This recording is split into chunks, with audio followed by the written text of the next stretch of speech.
సుస్వాగతం i5 media వార్తలకు. ఈనాటి తాజా వార్తలతో మీ ముందుకొచ్చాం. ప్రత్యేక విశ్లేషణల కోసం చూస్తూ ఉండండి. ప్రతి ఉగాదికి తెలంగాణ జాగృతి ప్రజా బడ్జెట్ ని ప్రవేశపెడుతుంది. రేపు పొద్దున జాగృతి గవర్నమెంట్లోకి వచ్చిన జాగృతి సంస్థ వాళ్ళు ప్రజా బడ్జెట్ ప్రవేశపెట్టాల్సిందే. దానికోసమే ఇలా మనం నాంది పలుకుతాము. వైద్యానికి సంబంధించి ఇవాళ ప్రతి ఒక్కరం కూడా అరిగోసబడుతున్నాం. వైద్యానికి మనం జాగృతి ప్రజా బడ్జెట్లో 25,000 కోట్లను కేటాయిస్తా ఉన్నాం. విద్యకు మంచి పెద్దపీట వేసి 30,000 కోట్ల రూపాయలు కేటాయించాలని చెప్పి మేము డిమాండ్ చేస్తూ ఉన్నాం. మరి 10,000 కోట్ల రూపాయలు యూనివర్సిటీలకు కేటాయించాలని డిమాండ్ చేస్తూ ఉన్నాం. 2 లక్షల మందికి ప్రతి సంవత్సరం ఉద్యోగం ఇస్తామన్నారు. ఈ సంవత్సరానికి 2 లక్షల మందికి ఉద్యోగాలు ఇస్తూ దానికి సంబంధించి 3,000 కోట్ల రూపాయలను బడ్జెట్లో పెట్టాలని చెప్పి మేము డిమాండ్ చేస్తూ ఉన్నాం. అన్ని రకాల వర్గాలు కూడా పెన్షన్లు రాకుండా ఇబ్బంది పడుతున్నారు కాబట్టి మీరు పెంచాల్సిన పెన్షన్కి 25,000 కోట్ల రూపాయలు తెలంగాణ జాగృతి ప్రజా బడ్జెట్లో ప్రతిపాదిస్తున్నది. 5,000 కోట్ల రూపాయలు ప్రజా కళాకారులకు పెట్టాలని చెప్పి జాగృతి బడ్జెట్ డిమాండ్ చేస్తూ ఉంది.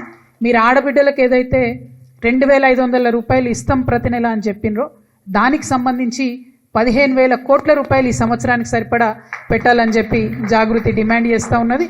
ఇండ్లు కట్టిస్తాం ప్రతి ఒక్కరికి ఇందిరమ్మ ఇండ్లు అని చెప్పిండ్రు. 8 లక్షల ఇండ్లకు సంబంధించి 20,000 కోట్ల రూపాయలు పెట్టాలని చెప్పి ప్రజా బడ్జెట్ జాగృతి తరఫున మేము ప్రతిపాదన చేస్తూ ఉన్నాం. తెలంగాణ ప్రత్యేక రాష్ట్రం రావడానికి మరి కారణభూతులైనటువంటి తెలంగాణ ఉద్యమకారులకు 5,000 కోట్ల రూపాయలు బడ్జెట్లో పెట్టాలని చెప్పి మేము డిమాండ్ చేస్తూ ఉన్నాం. ఆటో డ్రైవర్లకు అనేక మాటలు ఇచ్చిండ్రు.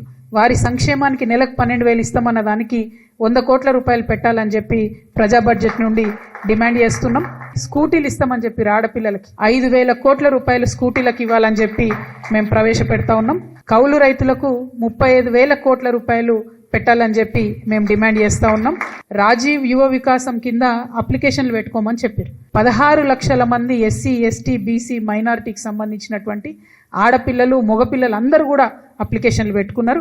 ఈ 16 లక్షల మందికి బెనిఫిట్ కావాలంటే 5,000 కోట్ల రూపాయలు మేము ప్రజా బడ్జెట్లో ప్రతిపాదన చేస్తూ ఉన్నాం.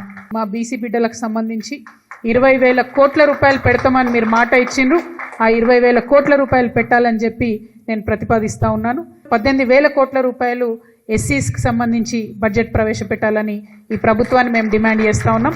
అట్లానే ఎస్టీస్కి, ఆదివాసీలకు, బంజారాలకు కలిపి వారికి హక్కుభుక్తంగా రావాల్సిన 10,000 కోట్ల రూపాయలని కూడా ఈ సంవత్సరం బడ్జెట్లో పెట్టాలని చెప్పి మేము డిమాండ్ చేస్తూ ఉన్నాం. బ్రాహ్మణ పరిషత్ను కూడా మీరు ఇగ్నోర్ చేయకుండా తప్పకుండా 1,000 కోట్ల రూపాయలు బ్రాహ్మణుల వెల్ఫేర్ కోసం కూడా పెట్టాలి. అన్ని సెక్టర్స్ మీరు ఇగ్నోర్ చేయకుండా బడ్జెట్ ప్రవేశపెట్టాలని చెప్పి నేను ఈ ప్రభుత్వాన్ని కోరుతా ఉన్నాను.